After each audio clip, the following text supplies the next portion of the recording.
Hi, everyone.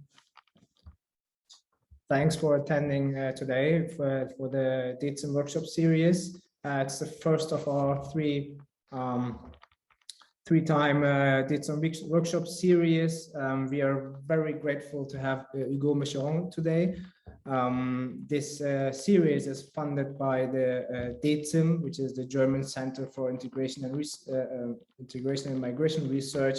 For those of you who are international scholars and may not know what the DeZIM stands for, we have the great pleasure to have the DeZIM director Naika Furtan here as part of the attendees. Thanks for joining. And yes, what is this DeZIM workshop series about? It's about national Islams in the West, quote unquote.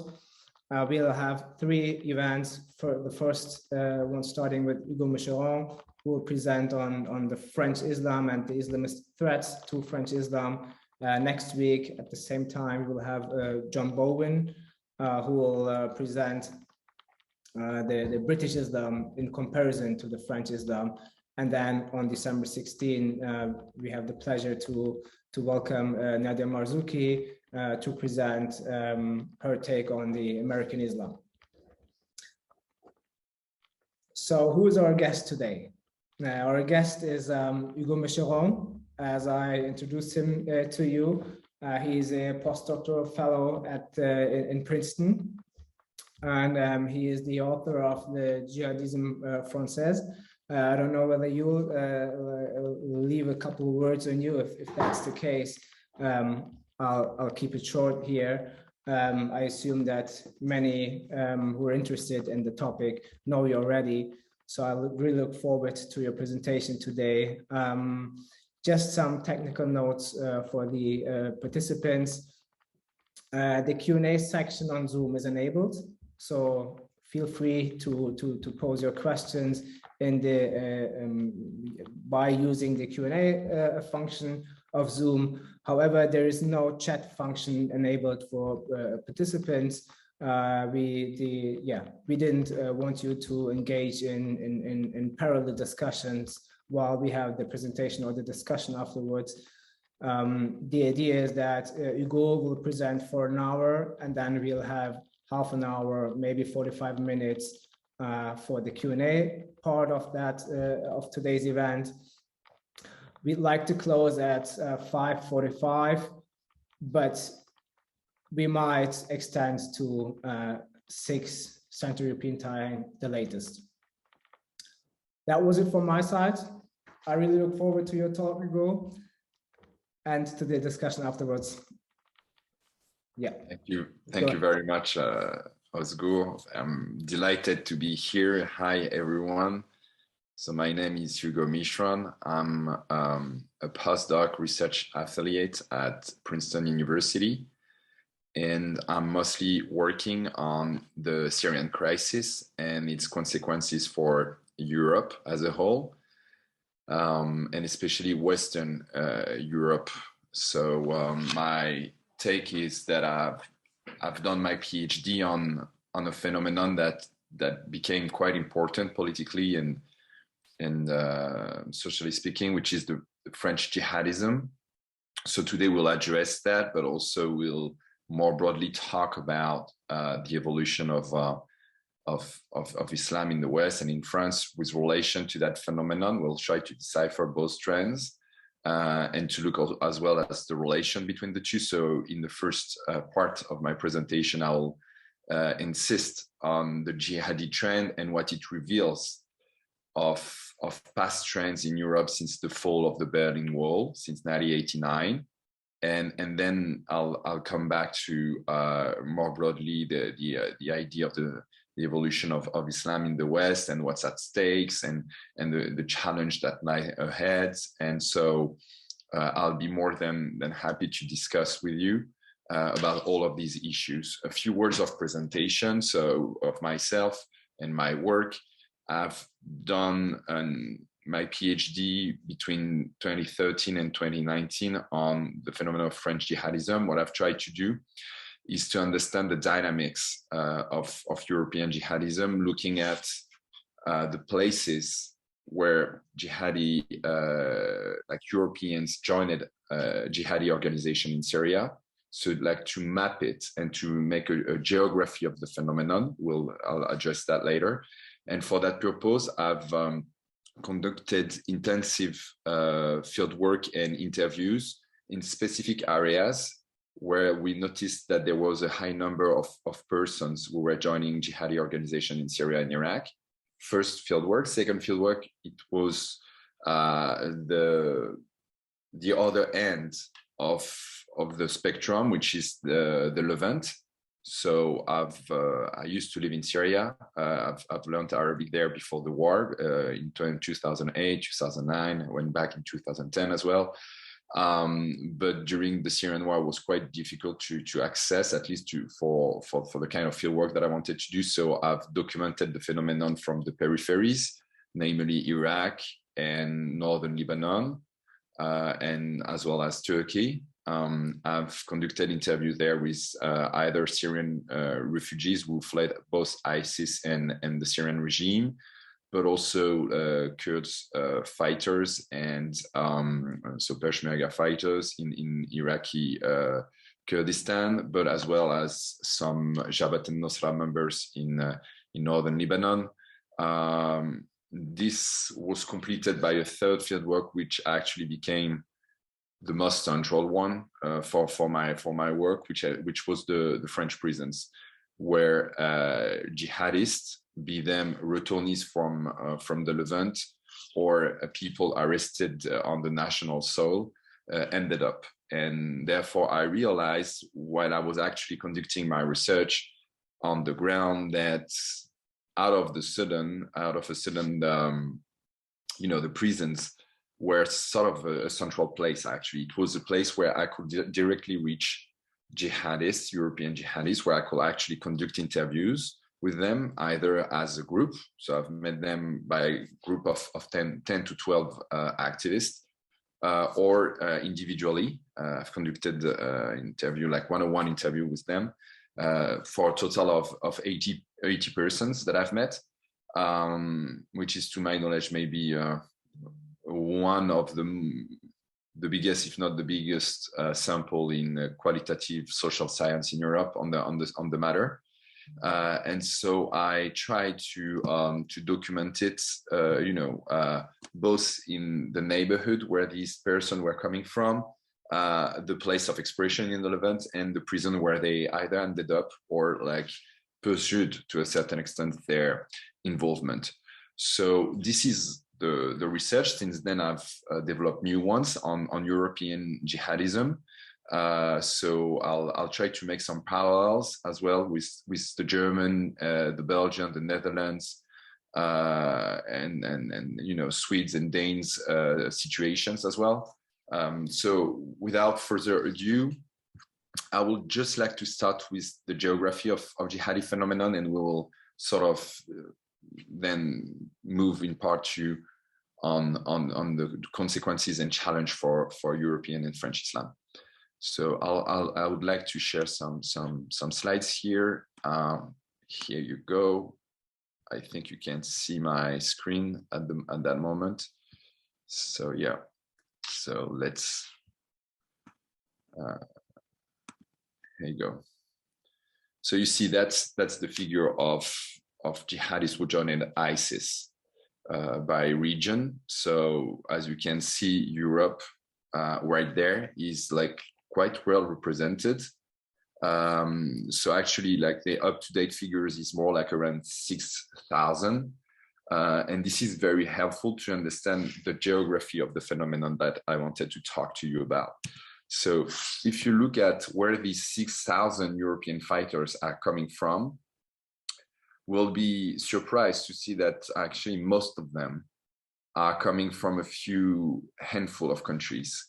So actually France, Germany, Britain, and Belgium are like composing like 70 to 75% of the entire total of European jihadists who joined ISIS and Al-Qaeda in Syria. So this means that there is like a geographical concentration of the phenomenon in these four countries. But if we add the Netherlands, Denmark, Sweden, and you know, maybe Austria as well, we'll actually see that 90 to 95% of the total of European jihadists are actually coming from 7 to 8 countries. And all of them are like West or Northern or Northwest European countries. So first, I want you to have that in mind, okay? We're talking about the EU 27 or EU 28, if we consider like Britain at the time as a member of the European Union. And we actually, when we're talking about the 6,000 European jihadists, like we have this concentration in each of these countries. These countries are both like sharing similarities, but also very different, especially when it comes to Islam and religion, the way they deal with religion as a whole. So what do they share? What do they have in common? So first, they are members of the European Union, or like they like participate in, share the same European values and democratic values. Second, they are industrialized, well-developed countries and powerful economies. They have liberal and open political systems. They are also, you know, having a substantial share of their population that is Muslim. So France is the country where like the share of the population, the Muslim share of the population is the highest, like around 6 to 7%. It's hard to decipher because we don't have ethnic data in France. So, but it's also in volume the biggest country, the biggest Muslim population in Europe, between 5 to 7 million Muslims in France. But this share is also quite important in the UK, getting more important in Germany, in Belgium, the Netherlands, as well as Denmark and Sweden, which actually have like a different history when it comes to immigration than the other country that I've just mentioned. But these countries, they also share some big differences when it comes to the way they deal with religion, the place they allow to Islam in their country. So first, France and the UK, they both share like a colonial history in Muslim lands, just as the Netherlands, even though to a lesser extent. So France in North Africa mostly, and West Africa, Britain mostly in like the Indian subcontinent. So of course, this is not the case for Germany or Denmark or Sweden or even Belgium. Moreover, these countries, they do not share the same social contracts. France has an approach to religion that is framed as laicite or secularism. It is the byproduct of French history that has been marked by war of religion, and therefore religion has been perceived for centuries in France as a tool for political disputes and actually for turmoils and political mass murders, just like in the 16th century. So the French social contract, especially after the French Revolution in 1789, was built as a sort of a response and a way to control the power of religious belongings and feelings, and its expression and their expressions in the political sphere. So the byproduct of this, the historical byproduct of this, is the Lycite system, which is most of the time actually quite misunderstood abroad.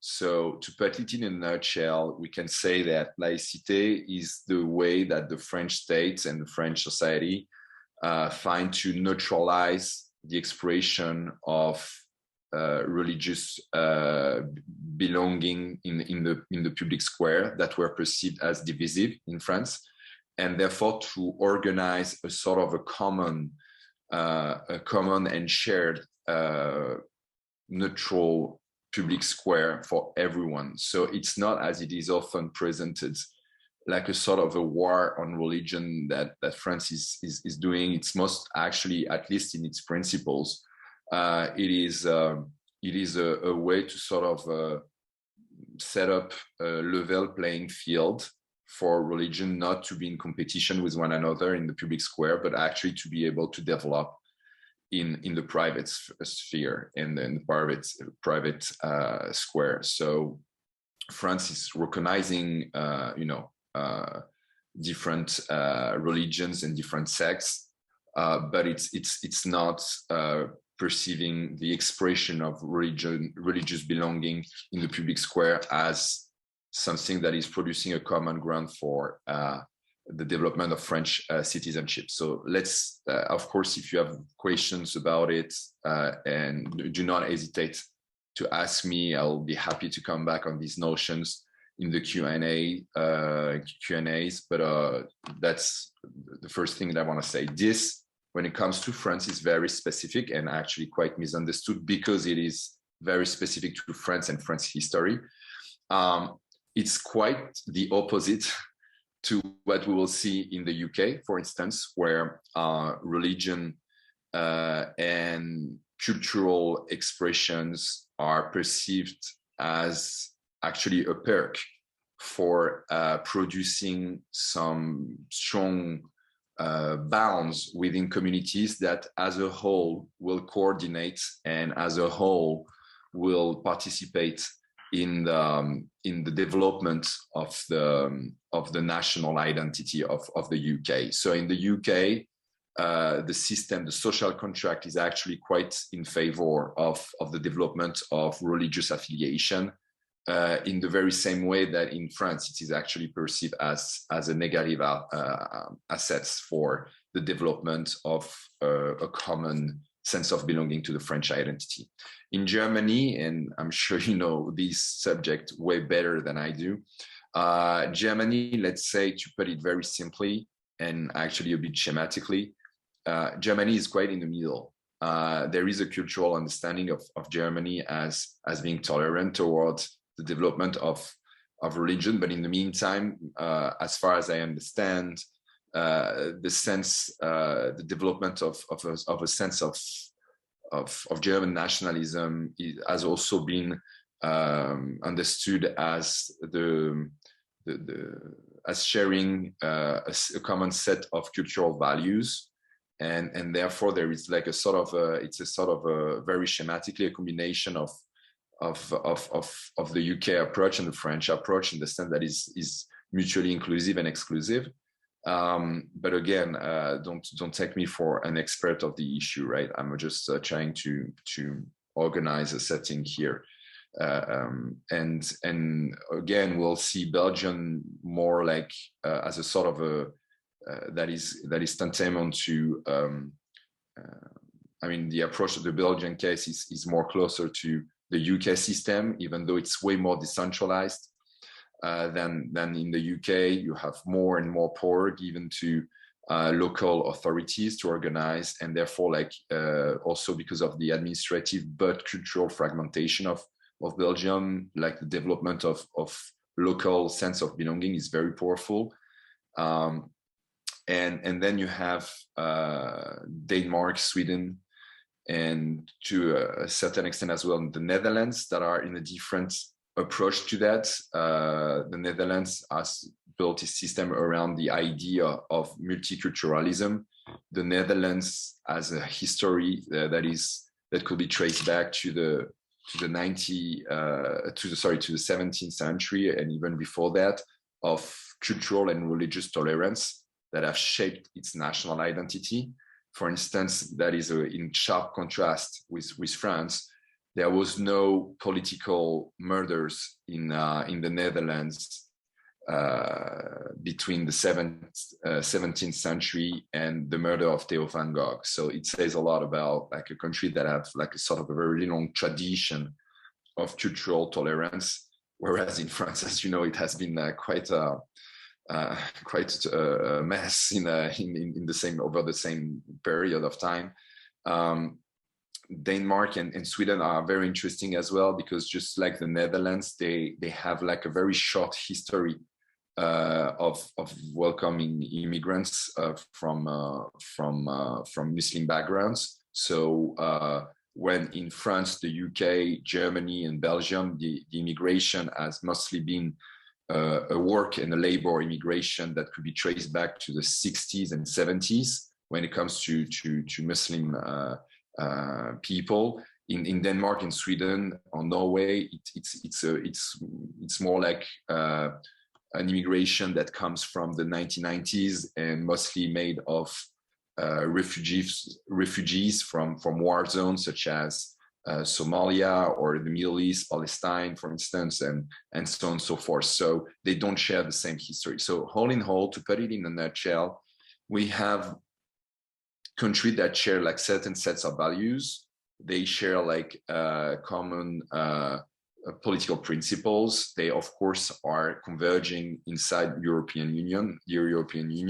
But in the meantime, when it comes to Islam, when it comes to religion, when it comes to the social contract, we are facing very different situation and very different way to deal with these issues and chance for the development of their country. So my point is, when it comes to jihadism, the very fact that these countries are concerned is a question mark. You know, we notice that they are concentrated there, like that the jihadists, European jihadists are from there. But if we have to understand, you know, what's the specificity of the European phenomenon, it will be hard to say, because these countries are very different. So this is important, because I know, and I'm aware of that, that there is a debate about the French case, saying that, you know, if there is attacks in France and if there is like an important, significant number of French involved in ISIS rank, like 2,000 French were involved under ISIS, which is like a third of the European total. Most of the time, the set of explanations is to say, well, this is because France has a very exclusive sort of approach to laicite, to secularism, and therefore this is producing exclusion, and therefore this explains the number of jihadists involved in ISIS rank. I think this, I mean, could be, it could be totally debated and discussed. It's not something that is out of debate, out of discussion. But I mean, then if we're serious about it, we have to explain why Belgium, which is on that matter quite the opposite of France, has per capita, so in proportion, way more jihadists than France. Why Denmark, which doesn't have a colonial history and doesn't have the same problem as France has, which is actually one of the most egalitarian country in the world, is per capita having, you know, produced more jihadi than France and Germany alike. So I think this is this kind of question that basically push us to go further, and that's what I want to do by trying to see what's the common pattern of these European countries. So let's zoom in a little bit. If we take the case of, so that's what I was saying, sorry, just a few moments here. So here it's absolute numbers, all right? So it's in volume. So you kind of see that France, the UK, Germany, it's like dark blue, because they have like produced exported, so to say, like a high number of jihadists. 2,000 for France, with up-to-date figures. It's around 1,000 for Germany, 1,000 for the UK. And then you have like around 500 for Belgium, around 350 for the Netherlands, around 250 for Denmark, and 300 or something for Sweden. But if you look at the number per capita, and here it's per capita per million, but it's not even considering the size of the Muslim population, because if it was the case, it will be even lighter for France and Germany, and even stronger for Sweden, Denmark, and Belgium. But you kind of see that these countries, along with Austria, are sort of like per capita more concerned by the phenomenon. Of course, we can debate about whether it is more relevant to consider the absolute terms, because when you have 2,000 jihadists, not the same that when you have 300, one is more difficult to handle than the other, or the other is more manageable than the first one, the way you want it. But still, I mean, this is it says something about the European situation, and then we need to go a little bit further than that. So let's try to do that. Let's take the French case, and we'll see that it's actually quite. Again, it's a pattern that we will see in other countries, including especially Germany. So here in France, you see. So again, we need to put it. It's not up to date, but it's the same. It's the same dynamics. So it's the same color. Let's so to say. So in the French case, so if we zoom in on the French case and we try to understand what has been the dynamic of French joining ISIS. We realize that there is basically around 15 recruitment hubs. So this is the area here that you see in black. So the Parisian region, southwest, especially the Toulouse area, southeast, especially like Nice, Cannes, a little bit Toulon. Here you have you'll have Montpellier, you'll have Lunel as well, Nîmes. Here, like the Lyon and Grenoble region, right there, the Strasbourg, Mulhouse region, right there, and the northern region of France, Lille, Roubaix, especially Tourcoing. If we zoom on each of these dark area, you will have exactly the same pattern that we've seen for the European dimension and for the French dimension, which is in all of these black areas, you'll have certain cities that are, sort of concerned by the phenomenon, and other that are not. So if I take a concrete example, if we zoom in the Paris banlieue, the Paris suburban area, here we'll have in the western suburb, you will have Trappes.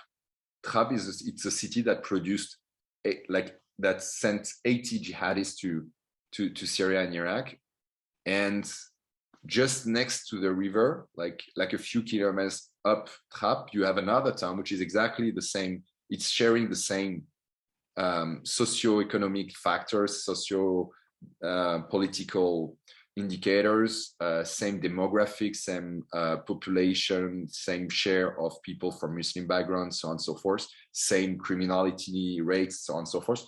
But in this town up north, which is called Chanteloup-les-Vignes, you have no one who joined ISIS. So Trappes is concerned, and it was depicted as the capital of French jihadism, whereas actually up north, you get almost like a twin city where you have no one who joined it. So again, if we zoom in Trappes, the city where 80 people joined ISIS, you will see that there is specific neighborhoods where people joined ISIS and other that were absolutely none. We can also do that with Marseille. So Marseille is the French second biggest city. It's a very segregated city. So the north part of Marseille is super marginalized. You have basically like all the indicators of a very problematic city. It's super poor. Unemployment rates are through the roof. Criminality rates are very, very important. You have, of course, drug dealing activities that are structuring the local economy. You have a very high rate of lone mom with kids. Any socio-economic and political factors you want, you'll have it. It's also the northern part of Marseille. It's also an area where you have 250,000 inhabitants. A majority of them from North African and Muslim background, yet you have almost no one who joined ISIS. Whereas if we take a small city here, the name is Lunel. It's a little bit like Dinslaken, if you want, in Germany. In Lunel, It's a small town, 25,000 inhabitants. It's like the sort of poor middle class, but people, work, and it's like, a sort of an average French town. And there in Lunel, you've got 25 people who join in ISIS. So in the northern part of Marseille, super segregated, 250,000 inhabitants, no one or almost no one joined ISIS. And there in Lunel, 25,000 inhabitants, 25 joined ISIS. One is segregated, the other is not. One is have sort of all the socioeconomic condition on the paper to explain why, disenfranchised kids will want to dive into radicalism, and yet there is not such thing. Not at least when it comes to ISIS. And the other doesn't have this, but yet produced 25. So what's the difference? And my point, my entire point is this is true for France. It's actually true for the Belgian case, the UK case, the German case, the Netherlands case, the Denmark case. So you have to understand this point as a very important one in the presentation. This means that there is a geography of European jihadism. My point is, you have on a European level a concentration of the phenomenon in 7 to 8 countries. In each countries, you will find the same pattern that the one that I've described it for France, which is you get certain areas that are concerned by people joining ISIS. If you zoom in these areas, you'll find cities. If you zoom in these cities, you'll see specific neighborhoods. And if we actually want to go even further than that, you will realize that in these neighborhoods, it's most of the time a certain, a specific part of the population, and namely, it's most of the time people who know each other. So it's an entourage. It's like a sort of a social environment. This social environment has been targeted in the past decade or 2 decades by Islamist militancy, and namely most of the time by Salafi circles, but also by Muslim Brothers or Tablighi preachers as well.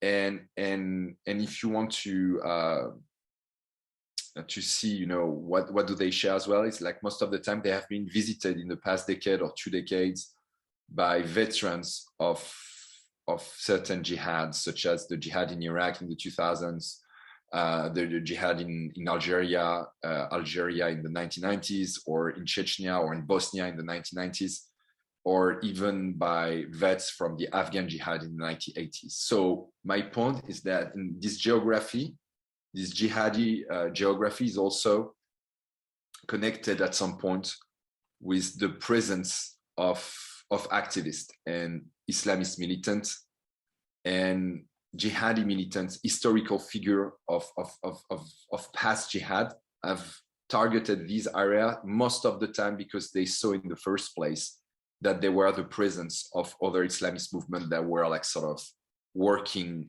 and preaching in the area. So another way to see it and to put it is to understand that jihadi recruiters and jihadi movements in Europe so tend to organize themselves a little bit. It's not exactly the same, of course, but a little bit like political actors, like a politician who is campaigning, he or she will have the electoral map and look at the area and says, okay, they're working for the right-wing party most of the time, so I'll campaign that direction, or they're left, most of the time it's the left, so I'm gonna maybe campaigning on these things and stuff like that. Well, on the religious level, that's a little bit like how jihadists will work. They will look at not the electoral map, but the religious map, and they are super aware and conscious of that. So many interviews that I've conducted in prison with French jihadists, they were telling me, oh, in this area, it's like mostly Salafi of this, this orientation. There, it's mostly that. So we will not talk the same way to the people there, and so on and so forth. So again, consider them as militants, and therefore there is a militant geography. And I've presented the French case, but if you want to if we want to zoom in, for instance, on the Belgium case, it's quite fascinating too. You've got basically two big areas in Belgium. That would be Antwerp. So Antwerp is the cities where, like, now it's not up to date again, but up to date figures like 140 or something from the Antwerp region.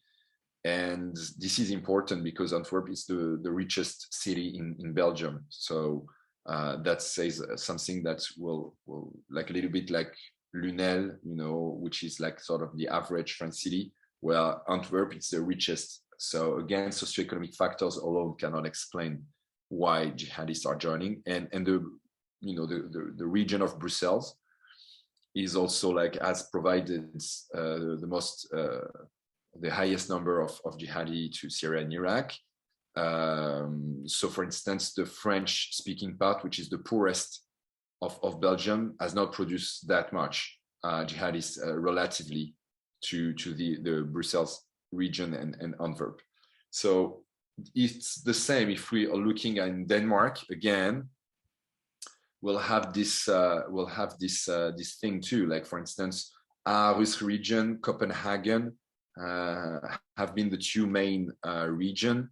So all in all, if we want to wrap it up, in France you've got 15 area or clusters, if you want, or hotbeds, named the way you want it.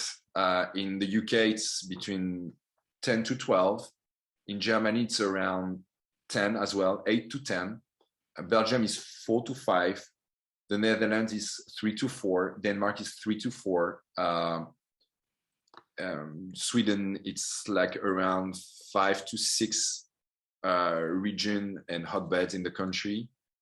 And Norway, it's like 2 to 3 as well. So, I mean, we can keep on going. The pattern that I've actually described for Europe is quite similar to what we see in the Middle East or in North Africa when it comes to people who join ISIS. So we're talking here not only about a European phenomenon, but most probably about sort of a universal pattern of the way that jihadis develop at a local level. All right.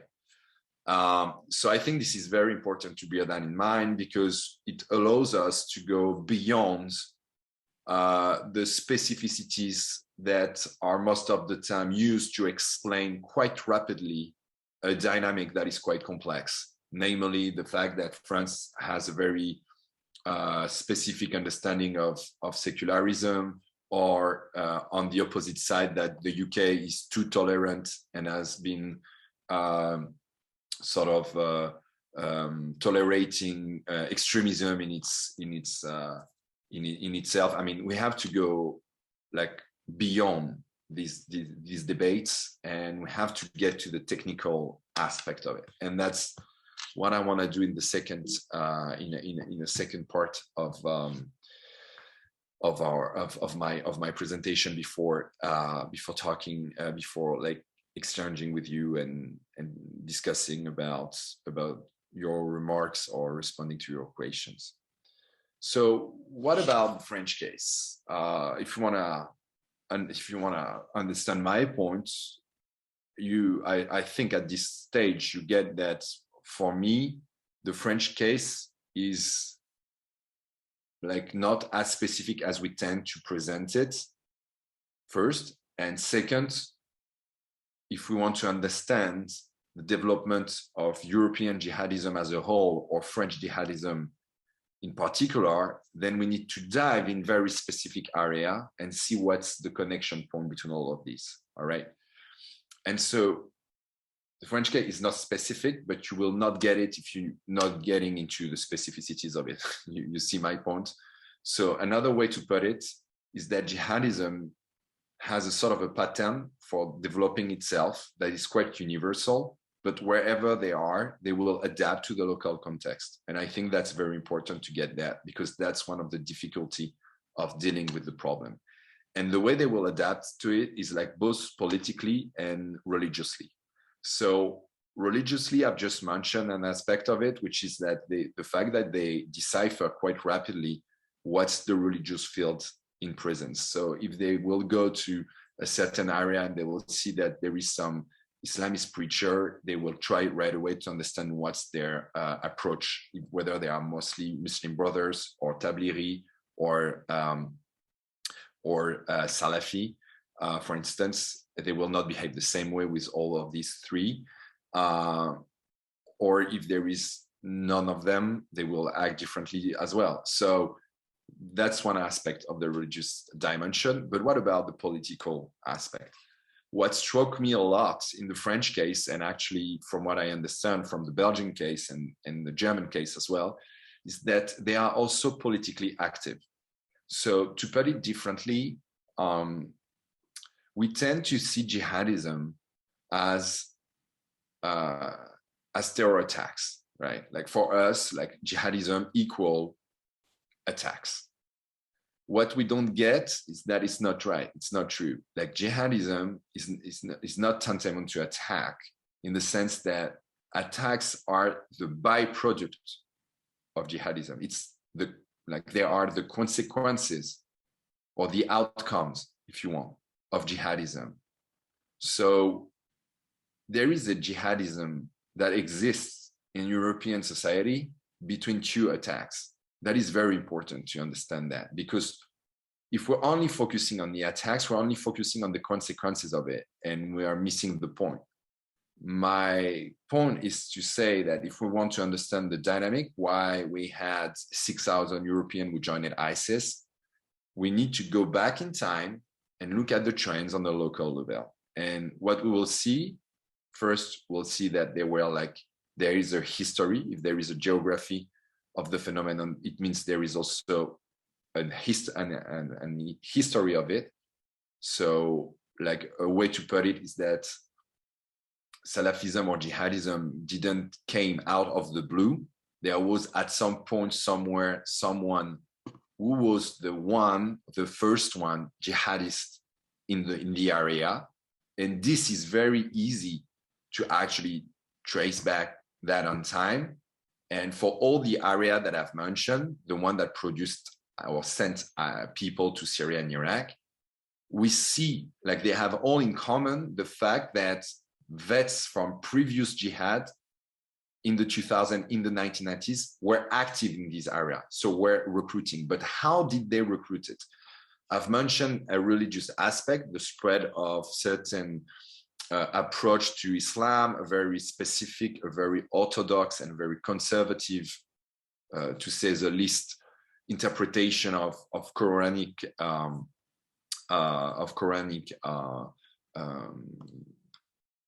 like laws and of the Islamic tradition. That's one thing. But they also are active politically, so to say, in the sense that they tend to organize the social life, or at least they want to get involved in the organization of the social life. So for instance, in France, if we look at Toulouse, the Toulouse case, so I'll show it to you on the map. So where is that? All right, sorry. So that's Toulouse is right there, okay? And Toulouse,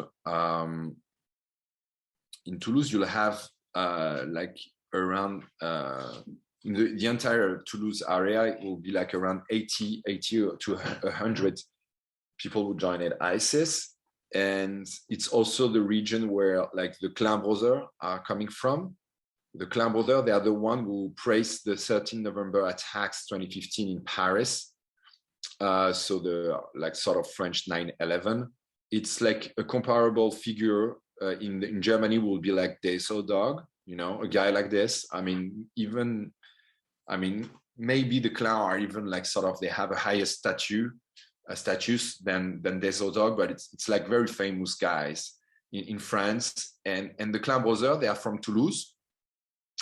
And so they are the one who are organized and praised the attack for ISIS in 2015. But if you look at their trajectory, in the late 1990s, before 9/11, they were already active in Toulouse as Salafi preacher, and they were already recruiting in Toulouse. And what's quite impressive is that at the time there were only 10 of them. Like the clan brother and their entourage was like a dozen of people maximum, and they were active in a neighborhood which is quite marginalized in southwest of Toulouse, very poor actually, and there is like 45,000 inhabitants in the neighborhood, and a very important minority of them are from Muslim descent, and there were 10 of them.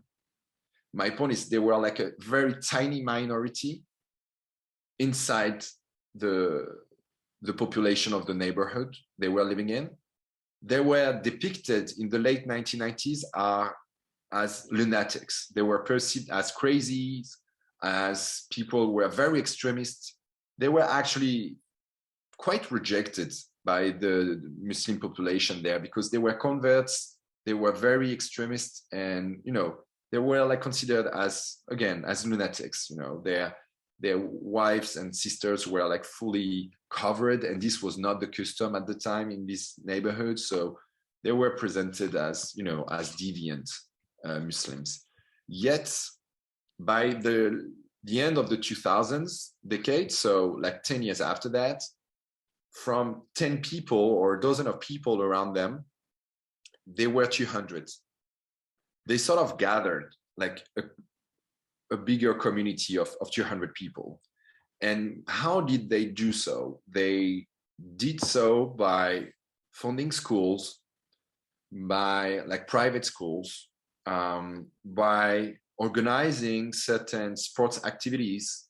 They set up, they were playing basketball, like three against three sort of basketball game in the area. They were sending like some of their members in the boxing club, in one of the boxing club of the area. They were selling Islamic products on the markets, and they were like, it was of course a very specific kind of Islamic products. They were like Wahhabi, books. It was like, of course, all of the radical preachers sort of audio tape, or CDs, then DVDs, and so on and so forth. Then they found their own internet channel, like online, so on and so forth. My point is, they were active, legally speaking. They were like basic militants in a neighborhood, by the way, that was in full socioeconomic configuration, where the weight of the Communist Party and the Socialist Party was decreasing, and where there was a vacuum of a narrative that was to be fulfilled. Yet they were not appealing for most of the population, because still, even though they spread their message from 10 people to 200 within a decade, which says a lot, it's still like 200 people over 45,000 inhabitants, which is almost nothing, right? I mean, it's not, we cannot neglect it, but it's not massive. Yet it's among these 200 persons that you will find Mohamed Merah, who is the first attacker in France in 2012. He's the first one to commit a jihadi attack on French soil since 1996. It is among these 200 persons that you will have most of the guy from Toulouse who joined ISIS. And it's, of course, among these 200 persons that you'll have the clan brother who will partially plan and totally recognize and praise and claim the 13 November 2015 attacks in Paris. So this specific environment has been, quite instrumental and very significant in the history of French jihadism. My point is, if you understand what I've just described for the French Toulousan case, then you will understand what happened everywhere, because this is exactly the pattern that I've noticed in all situations, be it in Roubaix, in Lille, in the Paris area, in Brussels, in Ulm and Neo-Ulm in Germany, which was the place where we had the first real German cell. The Sauerland, sorry for my German, please excuse my French, if I may say. So the Sauerland case, in the middle of the 2000s, where you have like Germans who ended up, who turned jihadists, and they were very active around the multicultural house in Ulm and Neo-Ulm. And they ended up in Afghanistan. They trained themselves and they tried to commit crimes and attacks in Germany, but they were arrested before that. That's a bit as well the dynamic behind Gangzarski, which is, as you know, maybe the first European jihadist per se, in the sense that he was a very active person. He's a German from Polish background, a Catholic turned Muslim turned jihadist, who ended up, meeting up with bin Laden before 9/11, who was involved in the 2003 Djerba attack, who is now jailed in France, and he committed actually a crime against, like an attack. He tried to stab 2 guards in the prison that he's jailed in, because he was afraid of being extradited to the US, and he rather like have spend the rest of his life in prison in France than actually go in the US and experiment the prison system there. So Germany has also its own background. It's fitting the pattern. So I've just mentioned Ulm and Neo-Ulm, but if we're looking at certain part of Berlin, certain part of Bonn, or of Aix-la-Chapelle, of course, or of even Frankfurt and Hamburg, then you'll find these local dimension, these historical figures, these newcomers or pioneers of European jihadism that sort of train themselves and start spreading, always in their entourage in the first place, but they try to expand their basis. And when the basis is big enough, we end up with that basically, which is the European connections between France and the Levant and ISIS controlled area. So you have here, it's a map. It could be, again, it could be like a little bit like updated now, but you have the main airports in blue where, European joined ISIS. You have like the Turkish hubs, like especially Istanbul, but also like the local hubs.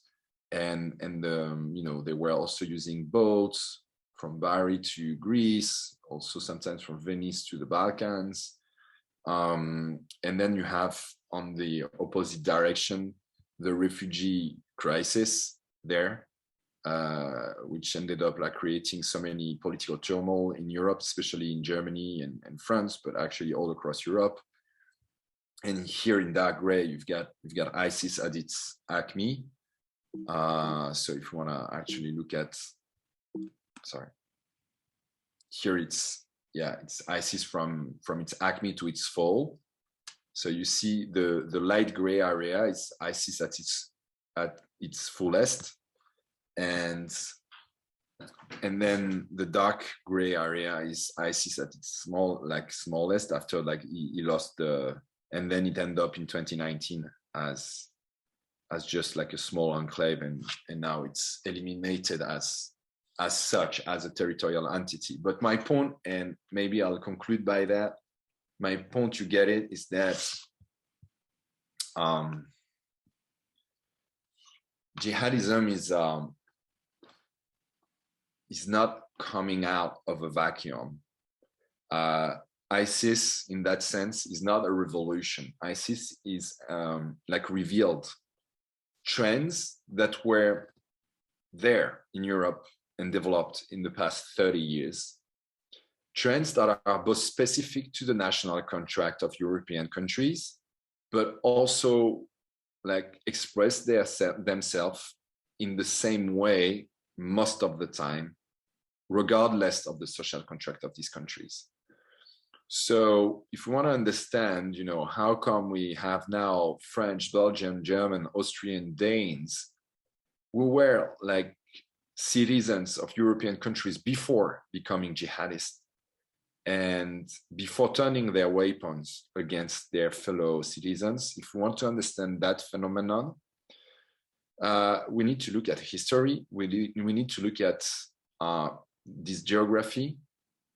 and we need to consider what has been happening both in the political and social sectors, but also in the religious and ideological sectors. And this is the one that, to my opinion at least, is the least understood. This is the one where, for some reason, we're most of the time afraid of documenting, of addressing. And this is creating an atmosphere, and this is creating a debate in our democratic societies that is very detrimental to Islam, actually. So because we are unable to document and objectify the trends regarding jihadism, we end up falling in two traps, and they are opposed but actually complementary traps. It's like sort of a dialectic between the two. The first one, of course, is fear-mongering and its hysterization of the political and public debate. This is quite common in Germany, in France, in all the biggest democracies. You'll find that trend, be it with AfD in Germany or with Marine Le Pen and now Zemmour in France. This is like a sort of quite an important trend. But this is also happening because, and we need to understand that, in front of that, there is like denial of the situation. And this denial is not producing zero effects. It's producing effect. I've noticed that on the ground, that sometimes we tend to, sort of turn a blind eye on certain difficult situations instead of documenting it and trying to objectify it, because we're afraid to produce like fantasies and actually to nourish like fear-mongering. But the way I think is that this is exactly what produces fantasies and fear-mongering, is when we lack data, when we're lacking, an objectified sort of diagnostic. And we cannot, fight against fear-mongering with just like occulting a situation that everyone can see is either problematic or at least like sort of questioning. So my point is, we need to produce more knowledge. We need also to understand that the spread of jihadism is a threat for European Islam as a whole, because of course, like if it's like sort of supporting fear-mongering, it's also threatening Islam as a reverse and as an opposite sort of stream. But it's also within European Islam, it's a threat because jihadi are not interested at all in repairing the grievances that Muslims can face in Europe. They want actually this to be increased so that they can recruit more based on this. So we need to understand that they are like part of the forces that are working to destructure the integration of Muslim in European society.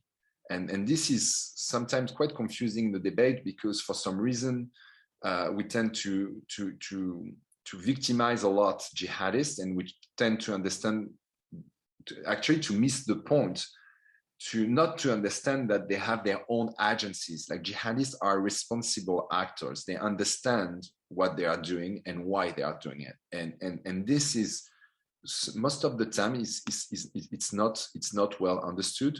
So I think we should move on and try to produce like a collective diagnostic based on this. So to conclude, few points. What I've tried to show is that there is like a European pattern of European jihadism. First, that whether you look at it in Germany or in Switzerland or in Belgium, you actually will find some common features. Second, I've tried to show to you that the socioeconomic factors alone are not explaining the situation.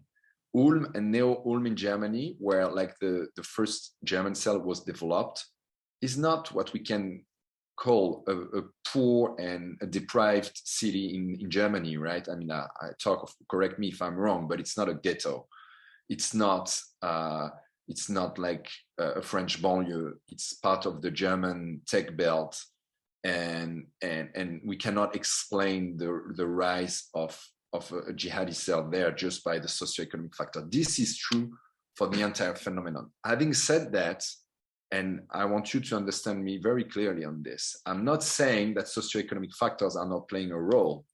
I'm saying that they are playing a role, but I'm saying that we tend to reduce jihadism to socioeconomic factor, and that's a mistake, because you are unable to explain to me why Antwerp and not the French-speaking part of Belgium, why Trappes and not its twin city Chanteloup, which is exactly the same when it comes to all indicators that we have. And one has produced 80 jihadists and the other 0. Why Marseille has produced no jihadists, whereas Brunel, which is working class area, is like produced 25. All of this to say that socioeconomic factors are important, but it's only one part of the explanation.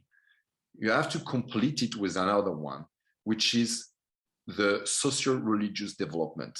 And in this frame, Europe as a whole, but also the Muslim world, have been concerned by the development of new ideologies, new creed as well, especially in Europe over the course of the past few decades. Salafism has been on the rise. This has produced some religious effect, but also some political effects that we need to address. Otherwise, we will miss one aspect of the explanation. So to put it differently, the idea that we need to oppose a socioeconomic set of explanation to a religious or socio-religious set of explanation is totally wrong. I mean, on my point of view, we should absolutely combine the two, and there is no objective reasons to actually oppose them. It's like, why are we gonna oppose that when we can actually combine them? This is the ABC of social science. Like, you use the tool that make you able to explain. The third aspect is that we need to understand as well, like, that this phenomenon is happening in a context that is broader than just European Islam. That is the transformation of Western democracies since the last decade of the 20th century. So since the fall of the Berlin Wall, since the end of the Cold War. And these have, like, of course, brought, socioeconomic transformation, the globalization, the disindustrialization is one of them. Of course, technological developments, such as the rise of the internet, that actually the World Wide Web has been created in 1989 as well. And the rise of the social networks as a transformative force that changed the way we relate to politics, the way we consciously engage with people, the way we develop our worldview. And this has been quite massively invested also by Salafi and Jihadi alike in the mid-2000s. And the last big change of that since since 1989 has been, of course, the evolution and the development of Islam in Europe, because now it's a European religion, whether we want it or not. It's a fact.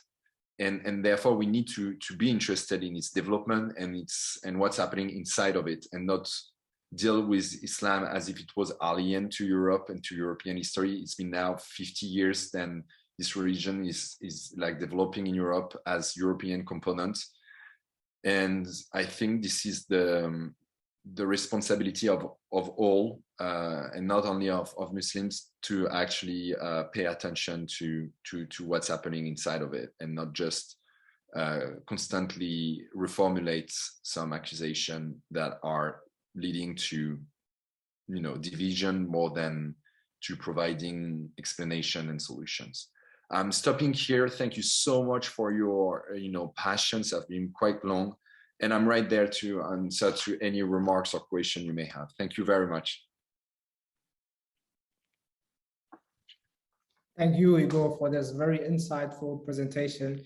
I took a lot of notes, but I'm not in the position to pose my questions here since I'm the moderator.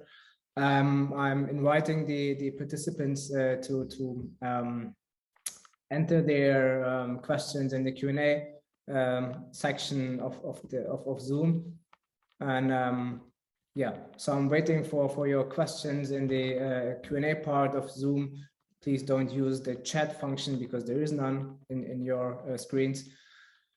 Other than that, while waiting for the questions, I'd like to state that we, of course, as the German Islam project at the Berlin Institute for Integration and Migration Research, which was funded by the DeZIM for these workshop series, we're of course interested in how your presentation translates into. I mean, you spoke about the German case, you certainly did, but we were of course interested in how to transfer the insights in what we know about the German case, especially since we are mapping the Muslim communities and initiatives in Germany, and also we're thinking about some geocoding, and your presentation shows us basically that it makes much sense to have these kind of geographical codings.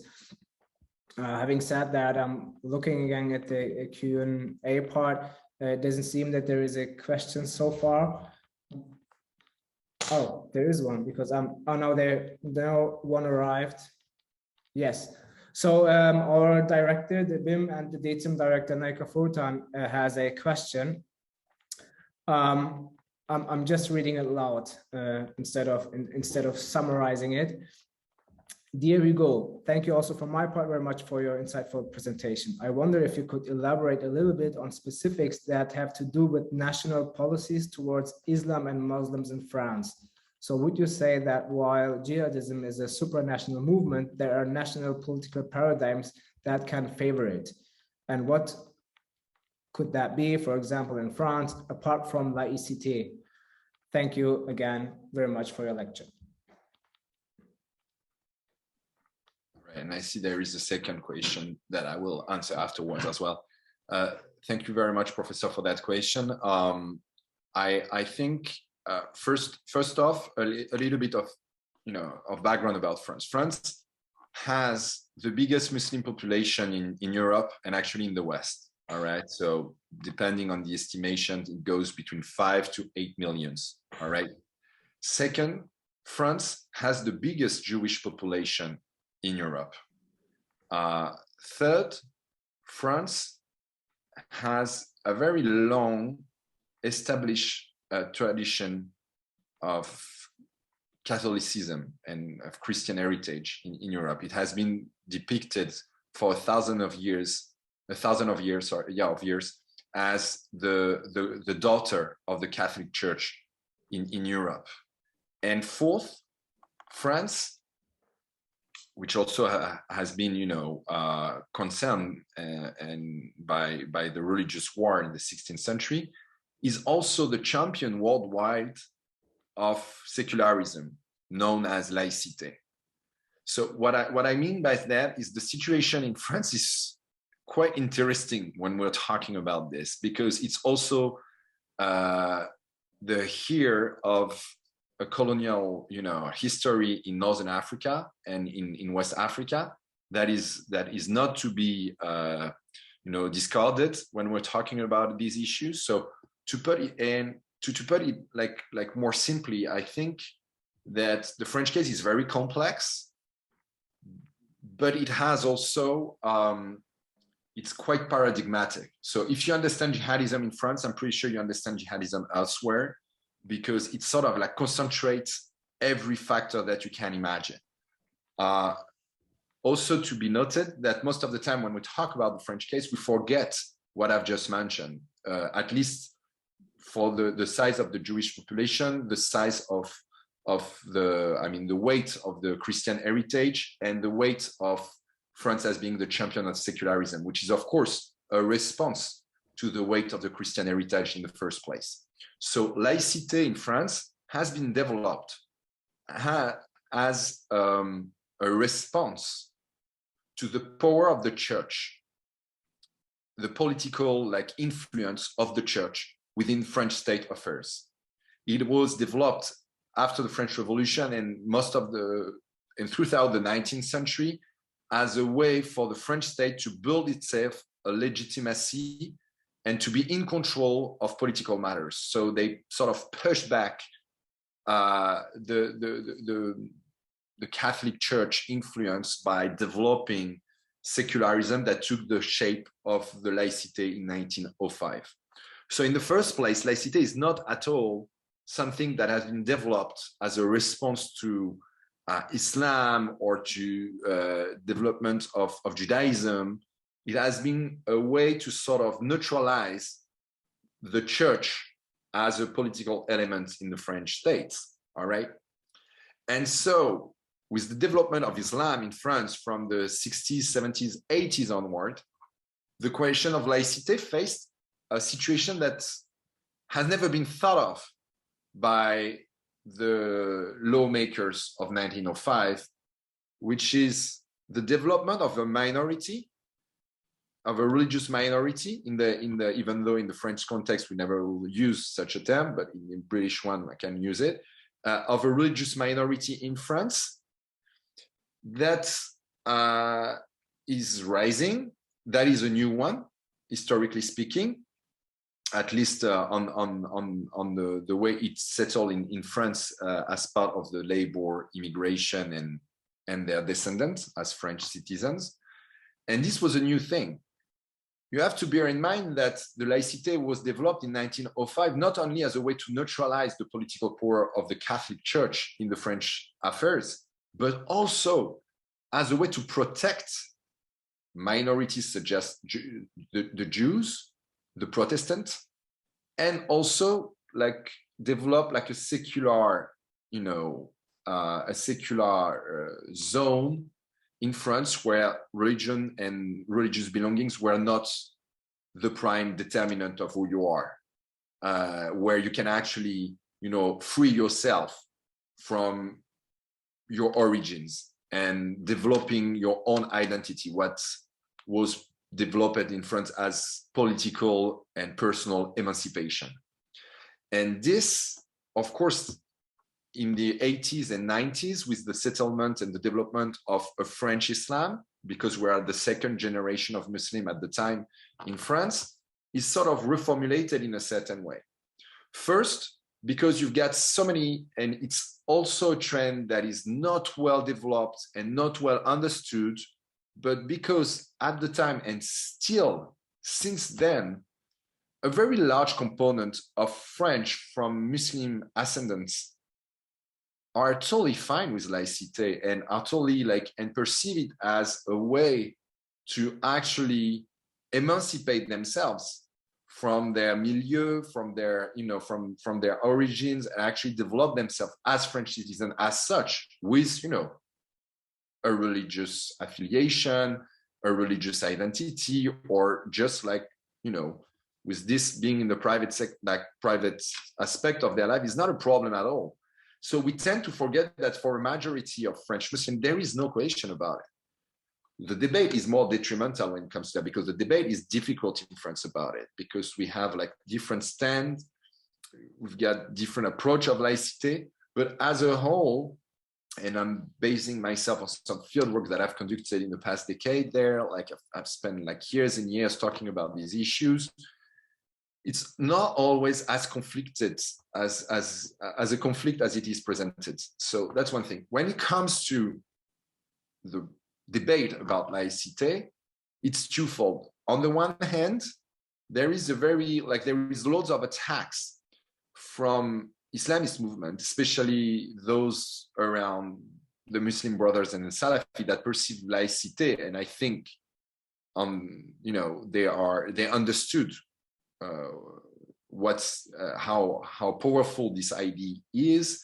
They perceive laicite as a sort of a weapon that will destroy their potential power over the Muslim population in France, and therefore as a tool for emancipation, it's perceived also as very detrimental to a sort of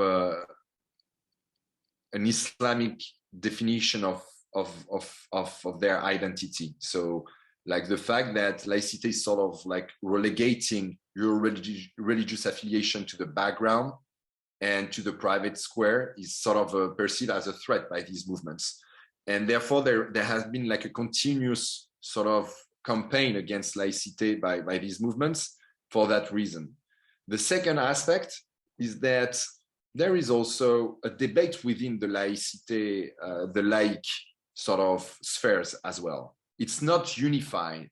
You know, you'll have certain person that will consider that laicite must be adapted, but there will be that they need to be adapted in the sense that they need to like more like follow a British or Anglo-Saxon example by sort of being super like open and alert to community claims, to recognizing specific rights to Muslims as such, as Muslims and not as French citizens.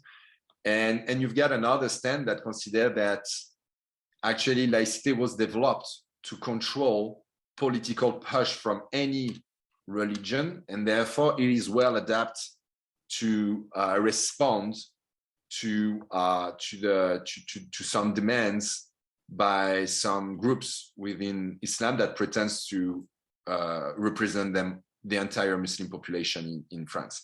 And this is a debate within the laic side, let's say, that is sort of a reflection of not the debate, but the situation among the Muslim population in France, where you have so many who just like feel totally cool with laicite and actually will maybe not claim it openly but actually totally fit like a sort of a trend of integration of French integration, of a French model of integration that works sometimes is terrible, but actually over the course of the years and the generation is producing some effects. And another one that is more politicized, that is more also ideologically driven, and that have in the past 2 decades have sort of grown within European Islam as a whole, but especially French Islam, which will be mostly dominated by Salafi or brothers and Muslim brothers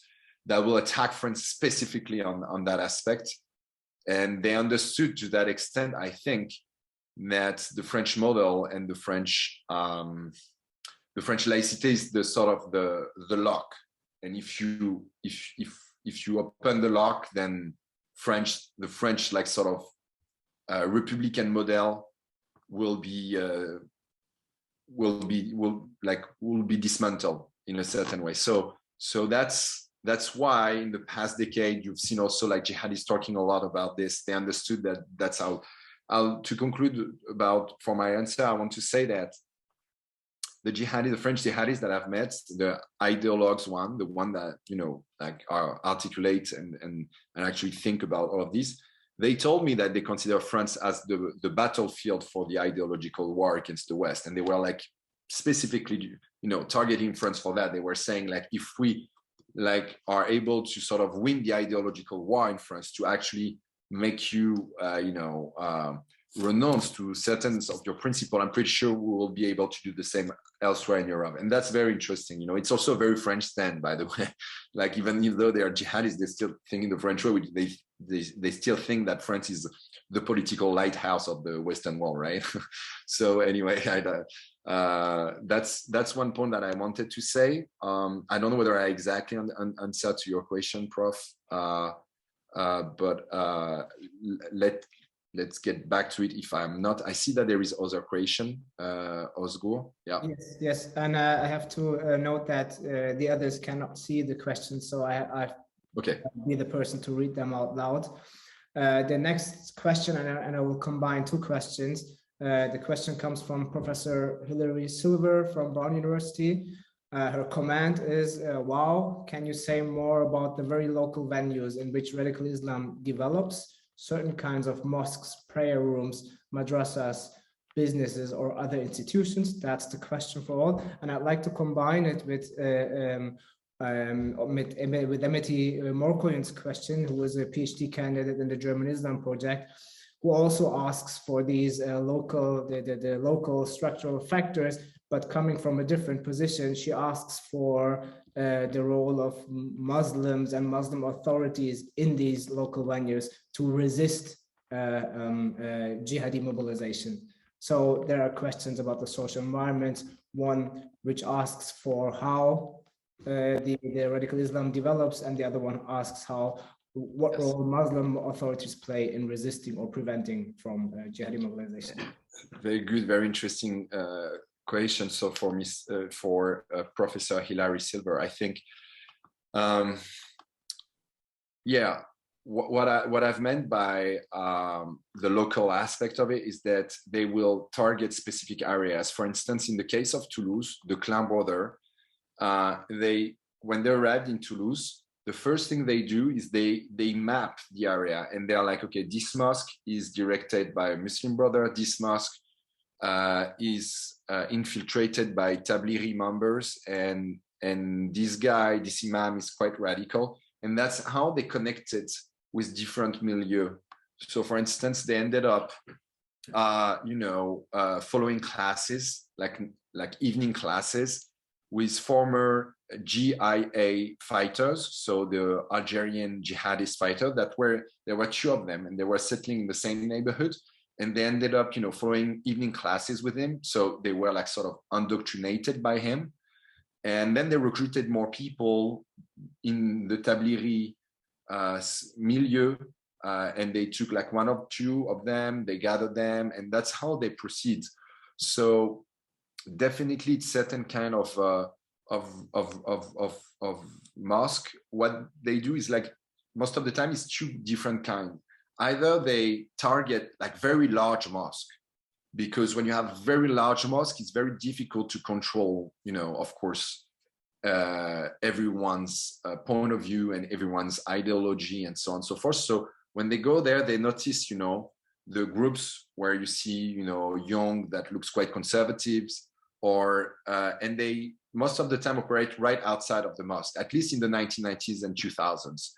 Now I think they will mostly operate online, but at the time it was physical. So they will like look at around and see how they can proceed. So either the big, large mosque, which is exactly the case of Brussels, it's the case in Bonn, it's the case in Switzerland, in Geneva. So that's one aspect. And the other aspect is like very small prayer rooms that either they settle, so they organize it, and they're going to be their prayer rooms, or it's like small prayer rooms that they make like a sort of a coup. They end up like controlling it by replacing the imam, sometimes by physically intimidating him.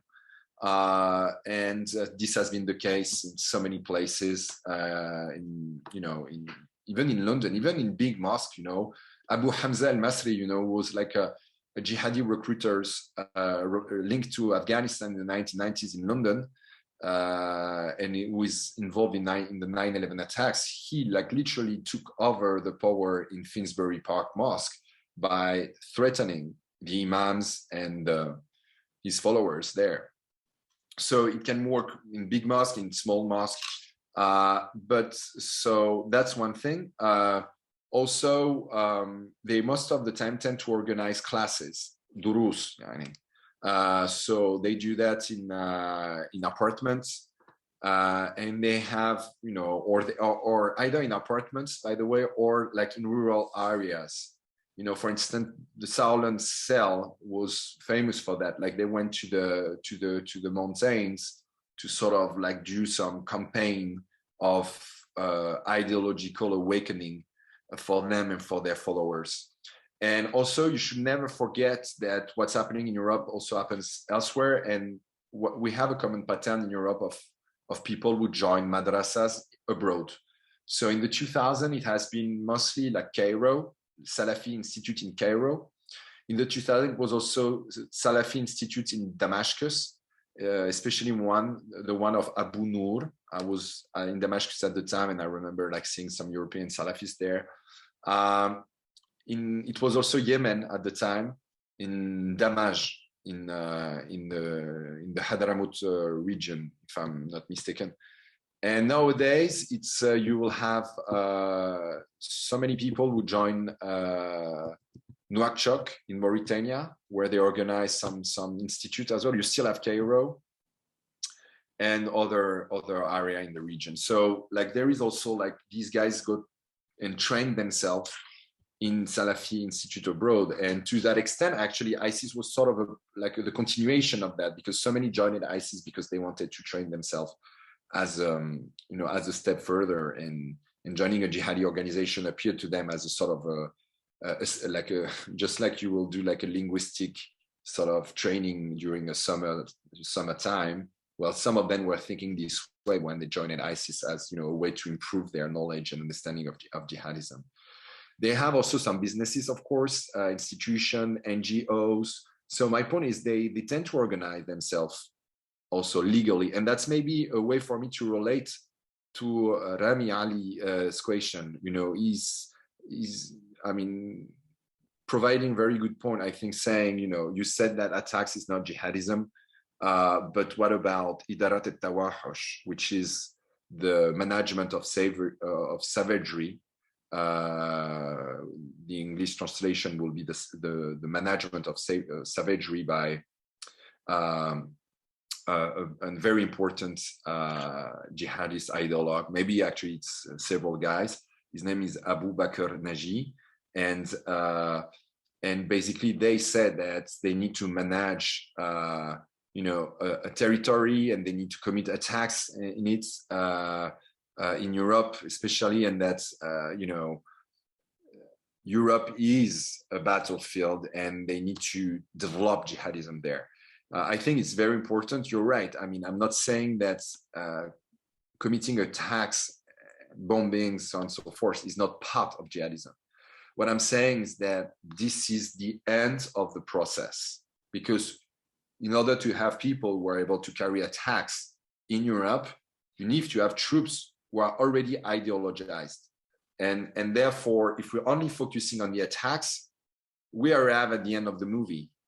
And what I'm saying is that to understand the full story, we need to start at the beginning of the movie. And the beginning of the movie, it's always militants who are happening to be in some places and spread their ideas. So at the beginning of it, there is an idea, there is an ideology.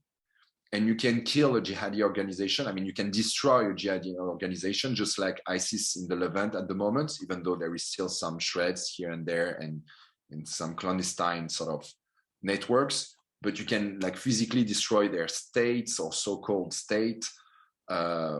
Yet you cannot destroy an ideology the same way. And my point is, we've been always very late in the way we looked at and analyzed jihadism, because we're always focusing on the time of the attacks.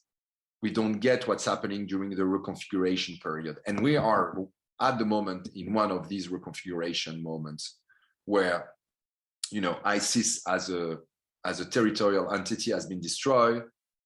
So there is no more we're not in the middle of a dynamic where we've got European living and joining this organization. Most of them are either killed or arrested or in camp in Syria and Iraq. Yet the ideology, the jihadi ideology, is still there and arguably on the rise, because the conditions of their spread are still there. So that's my point. My point is, if we're only focusing on the attacks, we're missing the trains, because we are arriving when the train is leaving the station. So don't misunderstand me. The attacks is totally part of jihadism. It's the core of it, but it's the end of the spectrum. I'll jump to do you think, Osgo, I can keep on going like this? Or? Sure. Let's have 2 more questions. I'd love to see you answer Henriette Jung and Michael Furtan's follow-up question, and the other ones, because I know that the other ones come from colleagues who will join the workshop later. We can have this discussion later with them. So I answered two questions to Henriette Jung and Emeti Markoyum. No, the other one is to Michael Furtan's follow-up question. Okay. It's further. Okay, perfect.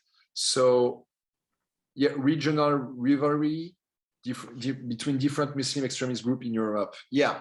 So a way to understand what I'm saying is that, again, there is like a European specificity, but also like a general pattern of it. And my point is, it's very hard to understand the European situation if we don't get what's happened in the Muslim world as a whole in the past 30 years or so.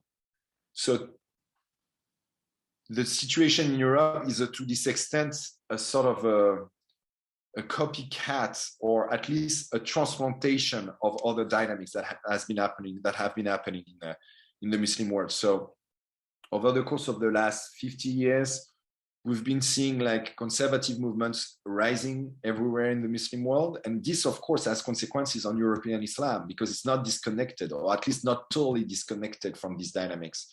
So the rise of Salafi movements is a big thing.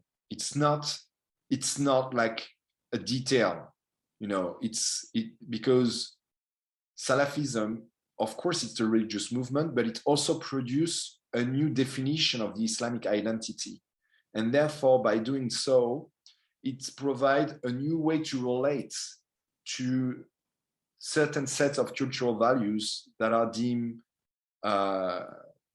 fundamental in a European context, in European democracies.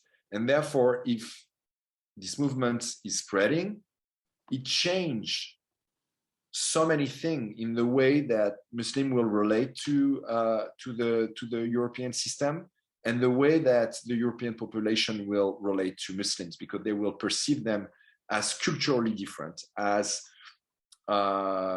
culturally in like sort of distinguishing themselves from the main, and therefore as person who are like refusing the integration. I mean, I'm not saying they are right. I'm saying that's the perception, the common perception. And that's why the spread of Salafism is producing a direct political and social effects on European Islam, but also on European society, is because it's producing exclusion from both ends. It's producing exclusion from, you know, the societies and the, let's say, the general population that will consider that if someone doesn't want to look a female in the eyes, or doesn't want to shake hands, or don't want to, you know, to, I don't know, to celebrate birthdays because it's considered as haram, therefore they will tend to reject that. But in the meantime, it's also the person who's rejecting himself and rejecting the rest of the society and its code for personal values. Again, I'm not being judgmental in saying that. I'm saying that this is producing mutual exclusion.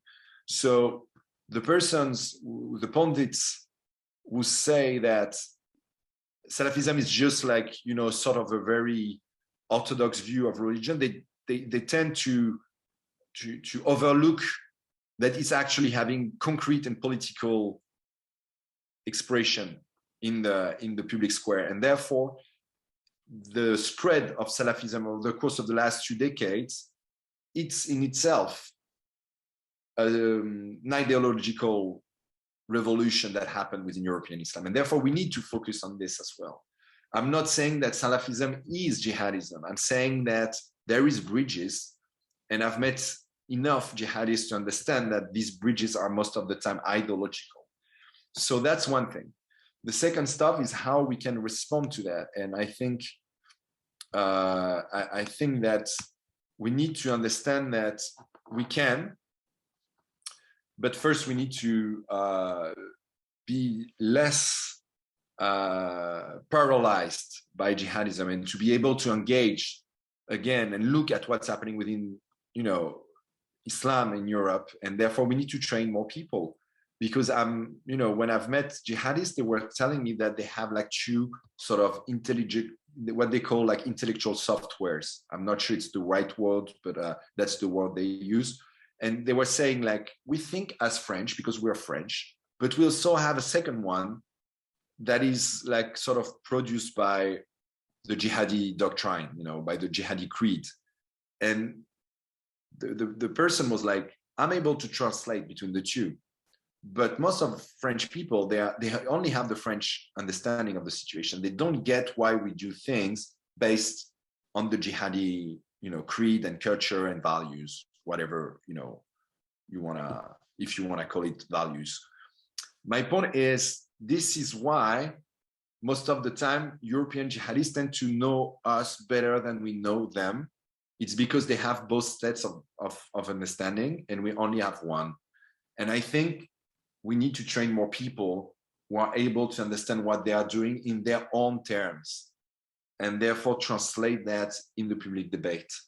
And I think, and for that, it's very important to speak the language. It's very important to speak Arabic. It's very important to actually pay attention to what they are saying and analyze it through the filters of reasoning and critical thinking. So a way to answer to that question will also to say that we have, it's a big challenge, of course, but at the end of the day, we're talking about 6,000 people over 450 million Europeans.